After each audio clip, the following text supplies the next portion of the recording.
시편 55편 9절부터 15절까지 읽겠습니다. 아 주님, 그들이 사는 성에는 보이느니 폭력과 분쟁뿐입니다. 그들을 말끔히 없애버리시고 그들의 언어가 혼잡되게 하여 주십시오. 그들이 밤낮으로 성벽 위를 돌아다니니 그 성 안에는 죄악과 고통이 가득 차 있구나. 파괴가 그 성 안에서 그치지 아니하고 억압과 속임수가 그 광장에서 떠나지 않는구나. 나를 비난하는 자가 차라리 내 원수였다면 내가 견딜 수 있었을 것이다. 나를 미워하는 자가 차라리 자기가 나보다 잘났다고 자랑하는 내 원수였다면 나는 그들을 피하여 숨기라도 하였을 것이다. 그런데 나를 비난하는 자가 바로 너라니, 나를 미워하는 자가 바로 내 동료, 내 친구, 내 가까운 벗이라니. 우리는 함께 두터운 우정을 나누며 사람들과 어울려 하나님의 집을 드나들곤 하였다. 그들이 머무르는 곳 그곳에는 언제나 악이 넘쳐 흐르는구나.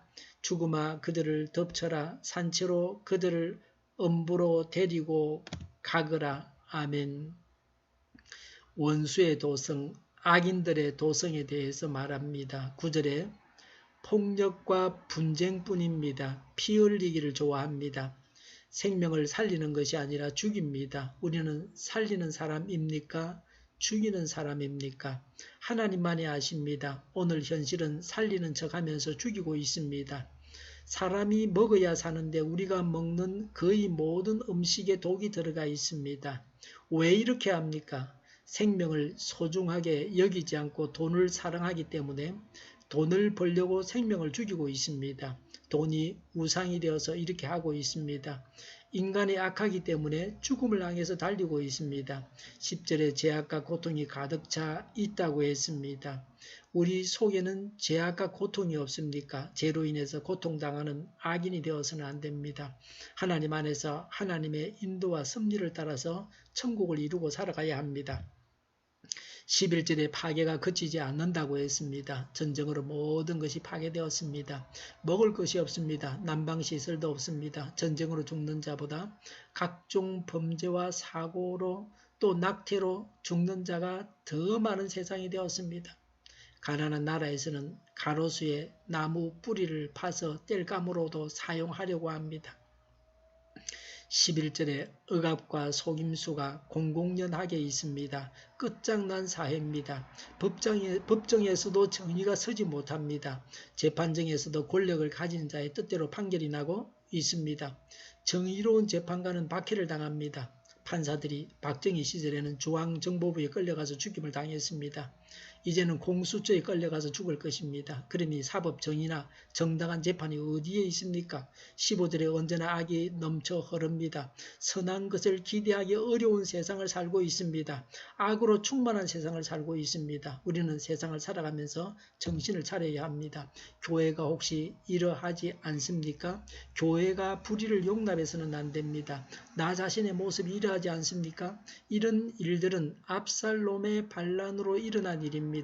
근원적으로는 다윗의 범죄로 주어진 하나님의 심판입니다. 죄 짓는 것을 두려워해야 합니다. 나를 비난하는 자가 누군가라고 했습니다. 12절에 차라리 원수가 날 비난한다면 좋겠다. 그러면 그들을 피해 숨을 것이라고 했습니다. 13절에 나를 비난하는 자가 두터운 우정을 가진 친구 내 동료였다고 했습니다.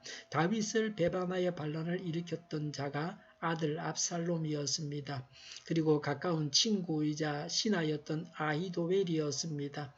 인간을 의지해서는 안 됩니다. 14절에 하나님의 집을 함께 드나들던 자, 함께 신앙생활하던 자, 신앙동지 가룟 유다는 예수님의 12 제자 중에 한 명인데 예수님을 팔아먹었습니다. 예수님을 배신했습니다. 바로 이것에 대한 예언입니다. 교회에서 같이 신앙생활하면서 원망 살 일을 하지 않습니까? 지금 다른 사람으로 인해서 고통당하고 있지 않습니까? 남이 없을 때에 남의 말을 잘해야 합니다. 마구 말하다 보면 상대가 나를 두고 배신감을 느낄 수 있습니다. 하나님의 정의의 심판에 대해서 말합니다. 15절에 죽음아 그들을 덮쳐라. 산채로 그들을 엄부로 죽음으로 데리고 가거라. 9절에 그들을 말끔히 없애버리시고 라고 했습니다. 하나님이 세운 왕을 대적하여 사무엘하서 17장 23절에 아히도벨은 자살했습니다. 사무엘하서 18장 14, 15절에 압살롬은 요압의 창에 찔려 죽었습니다. 9절에 그들의 언어가 혼잡되게 하여 주십시오 라고 했습니다. 다윗은 압살롬이 주동이 되어 예루살렘을 점령한 제약상을 창세기 11장에 바벨탑을 쌓은 것에 비유했습니다. 하나님께서 서로 언어를 다르게 하셔서 바벨탑을 쌓을 수가 없었습니다.